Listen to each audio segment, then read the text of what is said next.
বড়, তবে যে বিষয় আলোচনা সে বিষয়ের আয়োজনে কিছুই না। বিষয় হচ্ছে আল্লাহর কোরআন। বিষয় কি? আল্লাহর কোরআন। সারা পৃথিবীর সব কিছু এর পেছনে খরচ করলেও এর হক আদায় করা সম্ভব নয়। টঙ্গীবাসী তারা সুন্দর আয়োজন করেছেন। মাল্লাম ইয়াশকুরিন নাস ফালাম ইয়াশকুরিল্লাহ, ক্বালা নবী সাল্লাল্লাহু আলাইহি ওয়াসাল্লাম।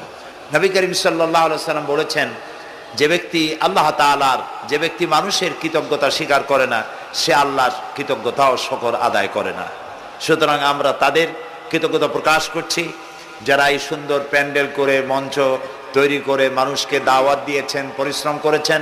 আল্লাহ তাআলা তাদেরকে জাযায়ে খায়ের দান করুন ফিদ দুনিয়া ওয়াল আখিরা। আমরা আমিন বলবো না নাকি? আমিন। আল্লাহ কবুল করুন। আপনারা সবাই শুনতে এসেছেন কোরআন।